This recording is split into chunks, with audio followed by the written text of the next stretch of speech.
Luwak pakai sugar dulu. Wah, rendah gula. Nyaman diminum.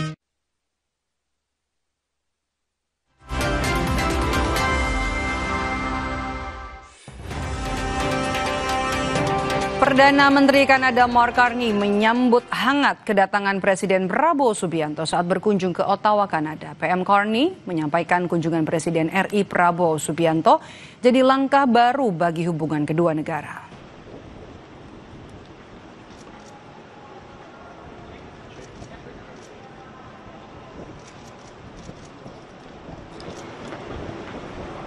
Dalam pertemuan kedua kepala negara fokus untuk membahas isu geopolitik terkini dan penguatan kerjasama ekonomi antara Indonesia dan Kanada.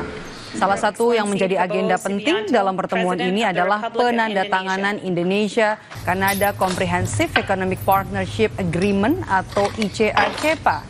Melalui ICA-CEPA, kedua negara berharap dapat memperluas akses pasar produk unggulan dan juga meningkatkan investasi asing.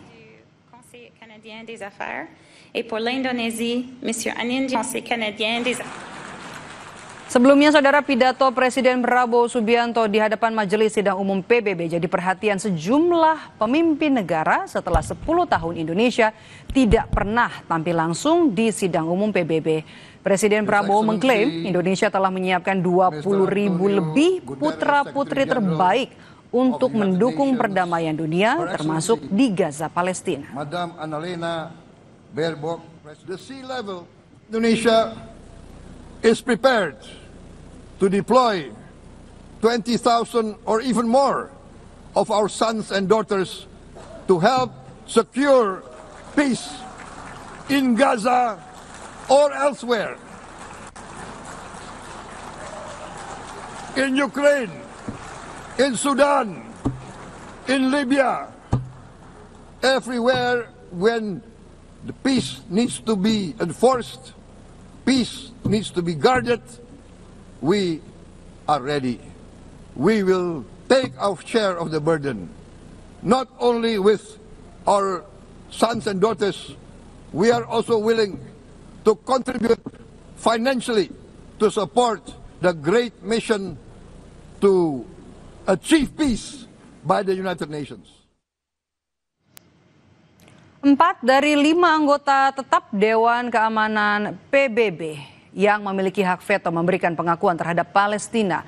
Keempat negara anggota Dewan Keamanan PBB yang mengakui Palestina yakni Tiongkok, Rusia, Inggris, dan juga Perancis. Sementara Amerika Serikat tetap menolak pengakuan terhadap Palestina. Dewan Keamanan PBB adalah badan utama PBB yang bertanggung jawab menjaga perdamaian dan keamanan internasional. Anggota terdiri dari 15 negara, 5 diantaranya merupakan anggota tetap yang punya hak veto. Hingga saat ini lebih dari 150 negara telah mengakui Palestina. Today many of Iran's former military commanders, in fact I can say almost all of them, are no longer with us, they're dead. Saudara, Palestina berulang kali mendapat dukungan mayoritas negara anggota PBB, namun upaya itu selalu terbentur dengan hak istimewa yakni hak veto yang dimiliki 5 negara Dewan Keamanan PBB. Hanya Amerika Serikat yang hingga kini enggan mengakui Palestina. Kita bahas petang ini sudah bersama kami bergabung lewat sambungan Zoom Teguh Reza Shah, pakar hubungan internasional dari Universitas Padjadjaran. Selamat petang, Pak Reza. Selamat petang Indonesia. Pak Reza, cuma satu Amerika Serikat dari 5 negara yang punya hak veto yang belum mengakui Palestina. Amerika Serikat sejauh ini atau sejauh mana hak veto ini bisa melemahkan legitimasi PBB untuk bisa mengakui Palestina? Sejak tahun 45 PBB itu memiliki United Nations Security Council. 5 negara ada di dalam sana. Amerika Serikat, Inggris, Perancis, Rusia, dan China. Intinya adalah kalau satu negara saja dari sana yang menggunakan veto, berarti apapun hasil terbaik dari rancangan resolusi yang dibuat di Dewan Keamanan itu tidak akan berjalan. Sampai nanti resolusi tersebut direvisi atau dibuat lebih fleksibel sehingga dirasa oleh Amerika Serikat ini menguntungkan dia dan juga menguntungkan Israel. Jadi dalam hal ini tetap suasana tidak berubah, walaupun Perancis dan Inggris sudah mengakui Palestina, tapi kita belum tahu bagaimana perilaku mereka kelak di dalam Dewan Keamanan PBB. Karena pengakuan dari Inggris dan Perancis ini sifatnya dibuat oleh kalangan eksekutif. Mungkin belum dikonsultasikan dengan kalangan legislatif mereka, dan ini hanya dibuat dalam pandangan saya temporer karena tekanan sangat besar dari masyarakat.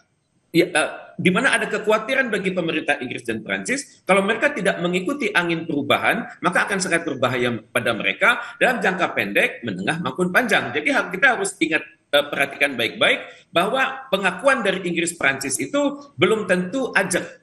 Ada kemungkinan masih berubah. Tapi pada saat yang sama, kita juga harus hendaknya mengambil manfaat bahwa ini adalah kekuatan psikologis bagi kalangan Eropa. Juga kekuatan psikologis bagi negara-negara yang tergolong dalam Commonwealth of Nations dan juga negara-negara yang termasuk pada Francophone, agar mereka mengikuti jejak dari Inggris dan Prancis. Seperti kita ketahui bersama, masih ada negara yang berbeda pendapat, misalnya di kalangan negara yang menolak Palestina itu antara lain Papua Nugini. Padahal Papua Nugini adalah mantan kerajaan Inggris. Kemudian masih ada lagi di Pasifik Selatan, itu negara-negara seperti Palau yang saat ini bergabung dengan Amerika, yang berada dalam kepemimpinan psikologis Amerika Serikat, dan juga ada Nauru. Jadi Nauru ini sebenarnya berada mantan negara Commonwealth. Jadi harapan saya adalah kalau Inggris dan Perancis benar-benar mendukung kemerdekaan Palestina, dan maka kemungkinan besar akan terjadi perubahan di kalangan negara yang abstain maupun yang tidak. Tapi bagaimanapun ini suatu perkembangan. Cuman masalahnya,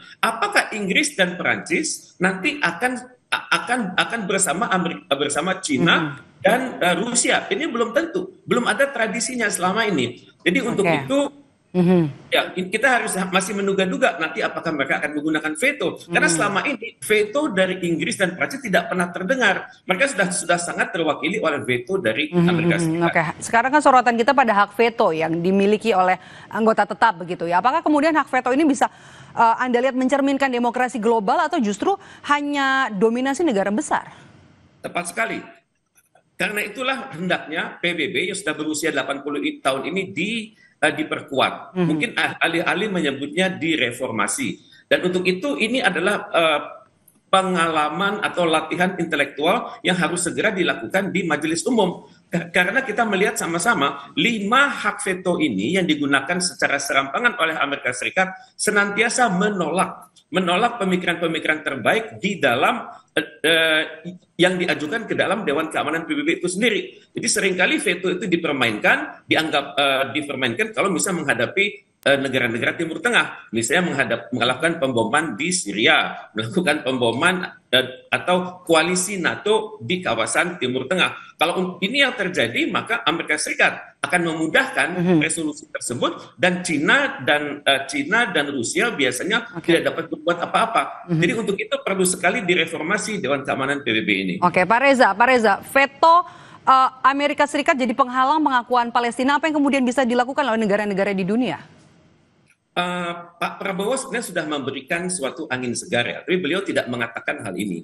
Sebenarnya PBB ini harus direvisi, karena kita saat ini sudah memiliki 10 elected members, atau I-10, berasal dari berbagai belahan bumi. Cuman anggota tidak tetap ini berputar setiap 2 tahun. 2 tahun ini mungkin negara Jepang, kemudian 2 tahun ke depan mungkin negara lain. Jadi misalnya tahun ini Denmark berada di situ, tapi 2 tahun lagi Denmark sudah tidak ada lagi. Jadi yang perlu dipikirkan ini adalah latihan intelektual bagi pemerintah di dunia termasuk Indonesia untuk memikirkan PBB ini sudah 80 tahun, sudah tua, sedangkan isu-isu global sudah semakin menantang, kemudian juga bahaya penggunaan nuklir itu sangat besar, dan juga potensi konflik di Israel dengan negara sekelilingnya itu masih ada terus. Kita hendaknya memikirkan mekanisme, misalnya penambahan anggota tetap sebanyak 5 ataupun 10. Tentunya untuk sementara waktu 5 tahun pertama, kualitas veto mereka adalah setengah daripada harga veto dari anggota lama.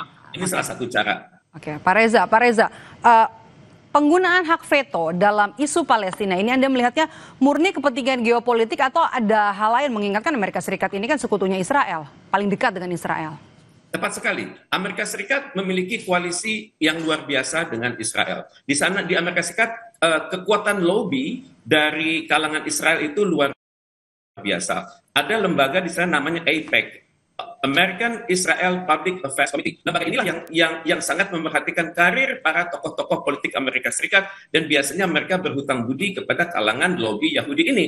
Kemudian lobby Yahudi juga sangat populer, sangat kuat di kalangan media massa, entah itu cetak maupun elektronik. Juga banyak kelompok-kelompok lobby yang berada di berbagai level pemerintahan Amerika Serikat, sehingga keputusan Amerika Serikat biasanya cenderung mendukung Yahudi. Jadi dalam hal ini Amerika Serikat tidak pernah mengkritik ide Israel yang bernama Greater Israel. Ini tidak pernah dikritik. Kemudian juga pada saat yang sama, Inggris dan Perancis, walaupun mereka mengatakan mendukung Palestina, tidak memiliki aturan yang jelas apa yang akan mereka dukung. Misalnya, apakah mereka memikirkan bahwa persyaratan sebuah negara modern itu adalah memiliki perbatasan yang jelas?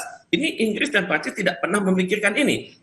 Mungkin Inggris melakukan, tapi apakah yang dilakukan itu akan disetujui oleh Amerika Serikat? Apakah akan disetujui oleh Perancis? Kemudian juga Inggris tidak memikirkan bagaimana bisa membangun masyarakat Palestina yang bisa mengelola diri sendiri. Tidak pernah dikatakan ide-ide itu. Jadi hal ini saya berpikir ada potensi pengakuan ini sifatnya jangka pendek, dan kemungkinan besar kalau pemerintahnya Inggris dan Prancis merasa tidak stabil, mungkin mereka melakukan perubahan-perubahan. Sifatnya masih jangka pendek ya. Terima kasih sudah berbagi perspektif di Kompas Petang hari ini Pak Reza. Teguh Reza Syah, pakar hubungan internasional dari Universitas Padjadjaran. Sehat selalu Pak Reza. Terima kasih. Sesaat lagi di Kompas Petang, Saudara, Patrick Kluivert panggil 28 pemain jelang laga pertama putaran 4 kualifikasi Piala Dunia. Marcelino Ferdinand dan juga Maes Hilgers dicoret.